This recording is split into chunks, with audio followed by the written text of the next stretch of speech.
Hello, everybody. My name is Gary Baumgarten, but I expect you already know that, and I welcome you to this discussion on Facebook Live, paltalk.com, and on YouTube. You know, the president is pushing us, meaning the United States, to send our children back to school in the fall. He says it's necessary to do so. He's threatening to withhold funds from school districts who do not. We have breaking news on that front. Just now, just moments ago, the Montgomery County, Maryland, that's a suburb of New York City, school district said that there will be no in-class instruction until the end of January, the beginning of February at the earliest. But not all school districts are taking that stance. Some are still wrestling over whether to open or not. Others are saying that they will. Now, you would think that the teachers' unions would be in favor of us sending our children back to school, wouldn't you? Because, well, the unions are supposed to be representing the teachers, and we're talking about job security. If the teachers aren't working, where's the job security? But we are seeing across the nation teachers' unions saying, no, no, no, it's not safe for the children. It's not safe for our members. And one outspoken member of a union is Glenn Sachs. Glenn is a social studies teacher and co-chairman of the United Teachers of Los Angeles at James Monroe High School in the Los Angeles United School District.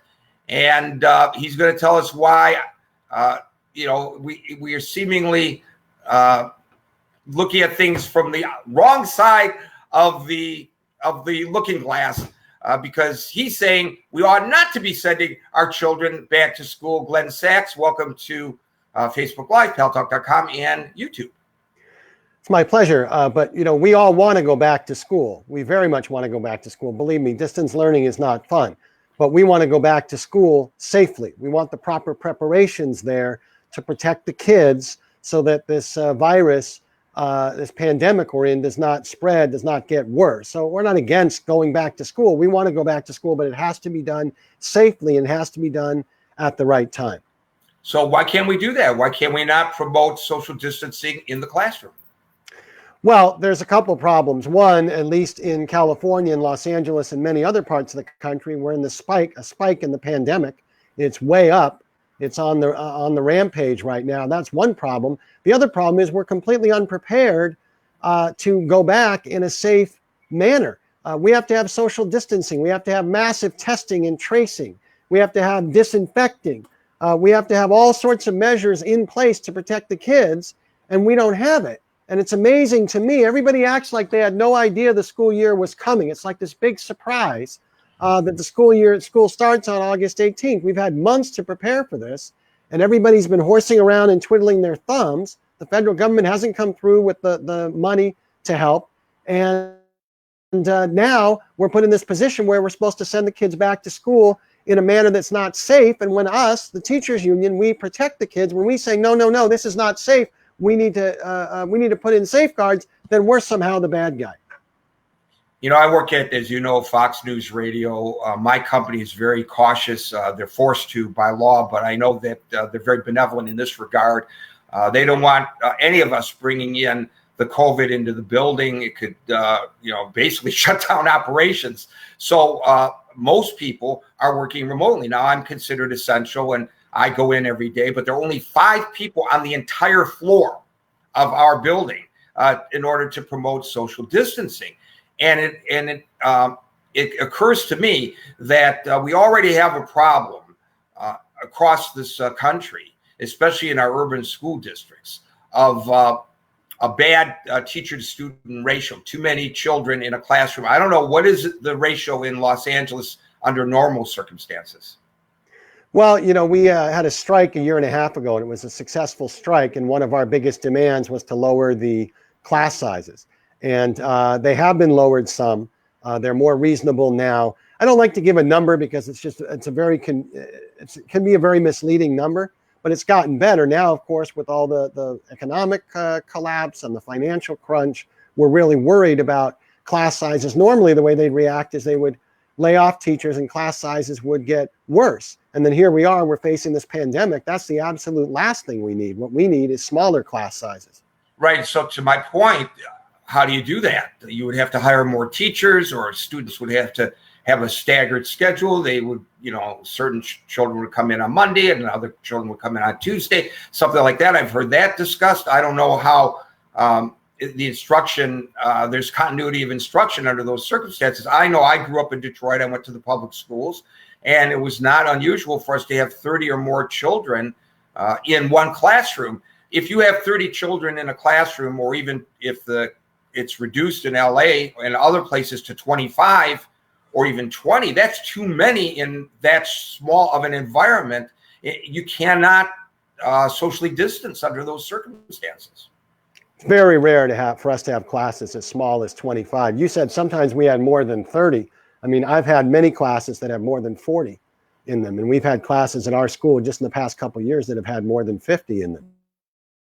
And you're right, it's a big problem. We would have to hire more teachers. We would have to stagger the schedules.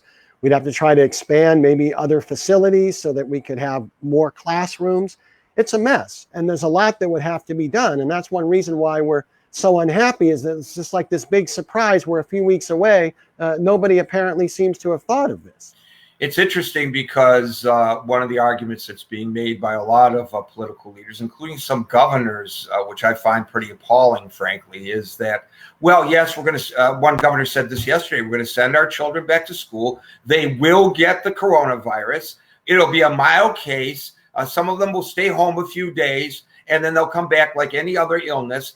And first of all, I'm not a medical expert, but we do see that the coronavirus is mutating, and that it's affecting different people in different ways. Yes, if you are older and you have health problems, you're more susceptible than if you are a younger person. But now we're seeing an alarming number of younger people who are having serious complications from the coronavirus. But that aside, the fact is that if the children come to school and they contract the coronavirus from their schoolmates, their classmates, and maybe they're asymptomatic, and then they come home to mom and dad and maybe grandma and grandpa, they're going to potentially spread the coronavirus to people who are more vulnerable.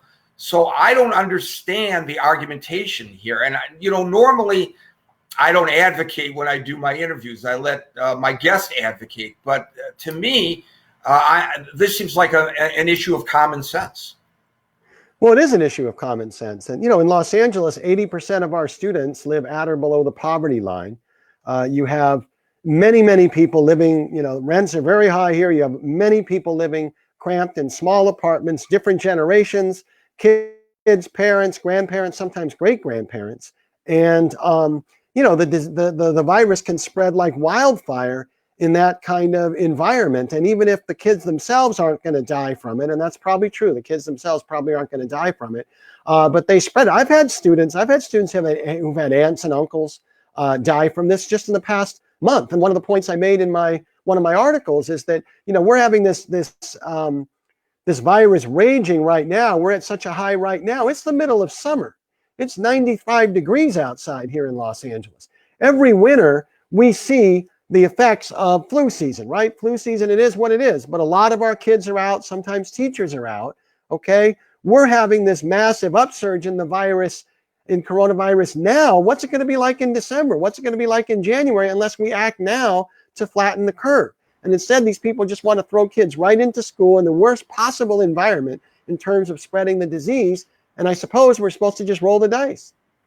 Our guest is Glenn Sachs. He's an LA Teachers Union rep. He's a teacher at the Monroe High School in the LA United, I got to get it right, how you call it. Unified School District. I don't know why they don't just call it the Los Angeles schools, but I'm sure there's some history behind that. The CDC has recommendations, and we know that the rest of the administration, the CDC, don't always see eye to eye, but the CDC, the scientists, have recommendations for schools to reopen.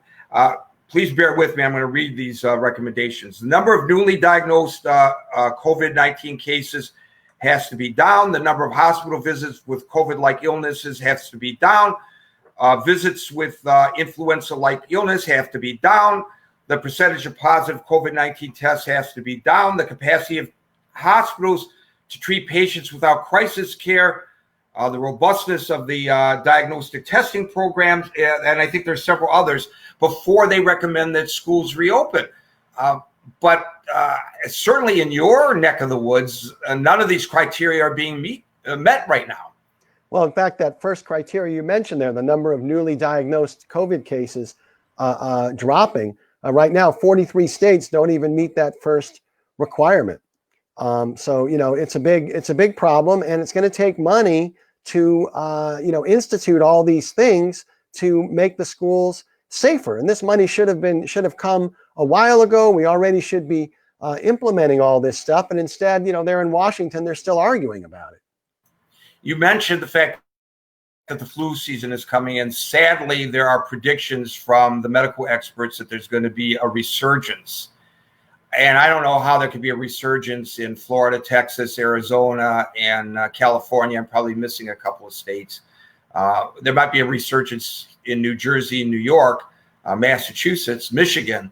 But I think whatever is happening now is probably just going to continue on unless they find some way to mitigate it where you live, unfortunately. But if they're right about that there's going to be a resurgence, a spike, a renewed coronavirus, whatever it may turn out to be in the winter, at the same time as the flu season, if we think that we are overwhelmed in our schools and in our hospitals now, I cannot imagine how horrible that's going to be. Well, I agree with you. And that's what the head of the CDC has warned about, that we're going to be hit with both of these things at the same time. And you're right, Southern California, it's warm here, but every flu season, every winter, we have a tremendous amount of kids out. Me personally, I feel like I'm dragging sick on and off from December all the way through February, really until maybe mid-March. The weather starts to get warmer. That's just me personally. And you see a lot of teachers are out. Sometimes you see a lot of kids that are out, and that's nothing to do with the coronavirus. Now we've got a raging coronavirus that we're going to pile on top of that. Doesn't make a lot of sense to me. I think it's very irresponsible. And also, it takes time to diagnose exactly what that patient has, whether it's the coronavirus or the flu. If they're overlapping, I just don't even want to imagine how bad that's going to be. Elizabeth Farkas writes in our Facebook chat, and she probably missed us mentioning this at the very beginning. My friend, who's an administrator, says in Maryland, told me that in her district, schools won't resume until 2/1/2021. And yeah, that's right. That's the breaking news from Montgomery County, maybe other districts as well, Elizabeth. Now, there are those who are saying, including the Trump administration, that you, as a union representative, I don't know whether they mention you by name, but the teachers, the teachers, well, maybe after today they will. You may be elevated. You might you're going to put a big target on my chest. Thank you. Right. You might get mentioned by the president, but the unions are typically supporters of the Democratic Party, is what they are arguing. And this has nothing to do with protecting the teachers. This has nothing to do with protecting the students. This is you taking advantage, you collectively, the unions, the teachers' unions, taking advantage of this situation to bring the Trump administration down. What say you to that? Well, that's Trump. And for Trump, everything's about Trump. This has nothing to do with the Trump administration. I mean, you're correct. Teachers' unions tend to be liberal. Teachers' unions tend to be against Trump. I very much oppose Trump, although I will freely admit I feel like the left does criticize him for a lot of stupid things sometimes. But no, this is not politically motivated. It's a safety issue. And there's all sorts of wild stuff, that we're doing this for politics, or there's a thing going around the internet. I don't even say going around the internet. It was on Fox News. It was in the Wall Street Journal saying that we have a long list of demands and we won't open schools until charters have been abolished, until school police have been defunded, until Medicare for all has been established. And Wall Street Journal, Fox News, other publications are promoting this. Do they really think we're negotiating? We expect the administration of a local school district to enact a $30 trillion new federal entitlement, Medicare for all. I mean, it's crazy some of the things that are being said about us, and our demands are outrageous. We're trying to bring down Trump. None of that is true. We just want our schools to be safe. We want to protect our kids. We want our schools to be safe. Again, I'm going to interject a little bit of my personal feelings on this, and that is that I'm very dismayed, and my audience knows this. I've articulated this ad nauseum to them, that this whole pandemic has been politicized. There are those in the Democratic Party as well who are trying to take advantage of the pandemic and some of these allegations that you just outlined from the Trump administration, that they are, in my view, politically motivated as well. And it would be nice if we could just, in a situation like this, and maybe in our society today, we're way past this. You're a social studies teacher. I presume that incorporates civics. You may know the history of this a little bit better than I do, how it used to be here. I only know my own experiences. It would be nice if we could just come together and deal with this as the scientific and medical issue that it is, and not make it a political issue. And then maybe we could get some bipartisan agreement on how to deal with it. Well, I agree with you. It's amazing the way it's being politicized. And no, it's not just conservatives who are politicizing it. But, I've been shocked at the amount of abuse and hatred just poured on the teachers' unions. I mean, I've had columns out in major publications and all these people writing into me. They say, a lot of people say we just want a vacation, right? That we don't want to work. When we're doing distance learning, we're not really working. So we just don't want to go back to work, so they shouldn't pay us. That's also crazy. One, distance learning is more work than being in school. Everything has to be retooled. It's more work. It's a lot less fun.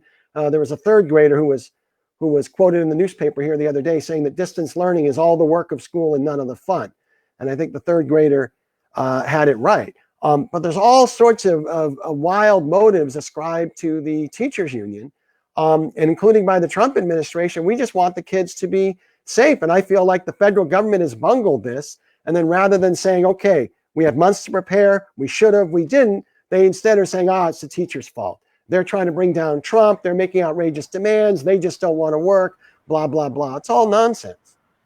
Well, Glenn Sachs, social studies teacher and LA Teachers Union representative, welcome to my world, because I'm in the news media and we feel it as well. And today, all of our institutions are under attack. I think social media and political rhetoric is pushing us to a situation where a goodly portion of our society is distrustful of people that we normally would be entrusting of, our teachers, our police officers, our news media, our medical personnel, our politicians. It goes on and on and on and on.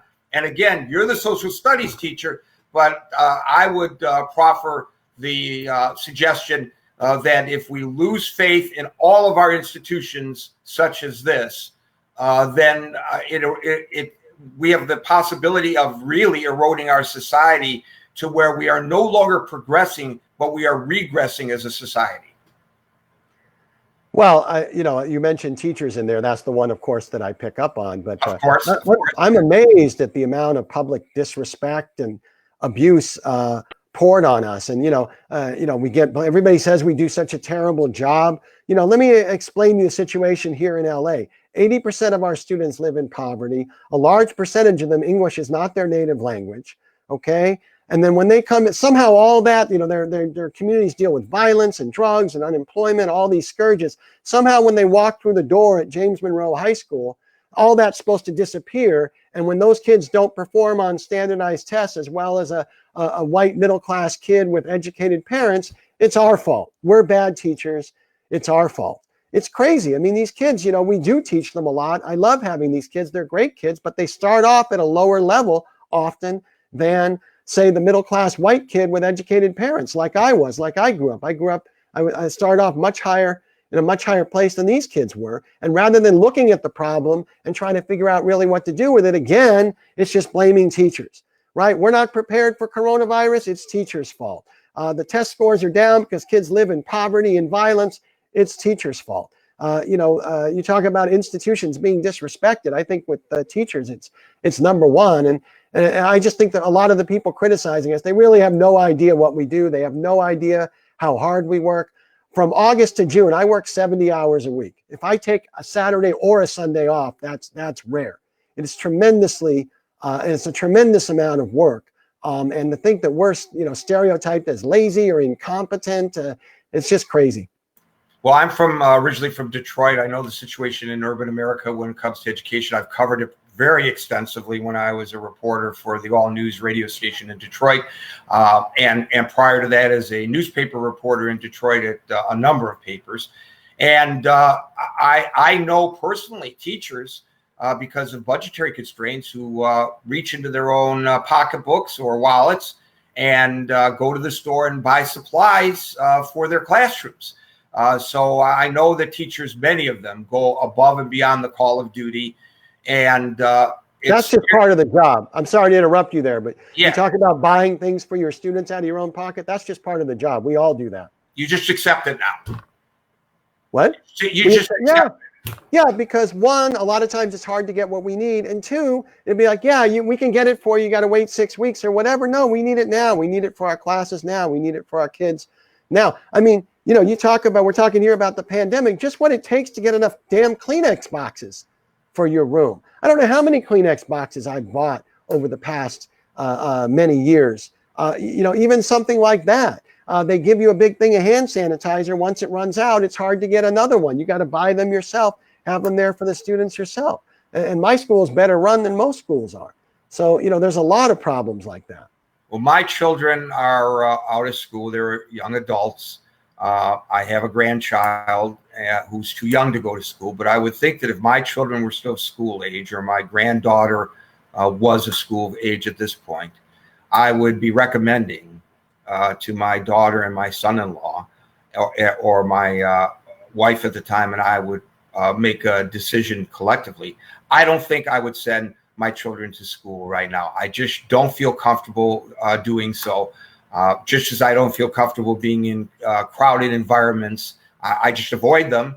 And I don't know when I'm going to go back to a sporting event or to a movie or to a Broadway play again. Not in the immediate future, that's for sure. Hopefully they could get a handle on this. Hopefully we could get a vaccine. And hopefully the next time, Glenn Sachs, you and I talk, it'll be about how you are preparing to welcome your children, your students back to classes. That would be nice. That's what we all want.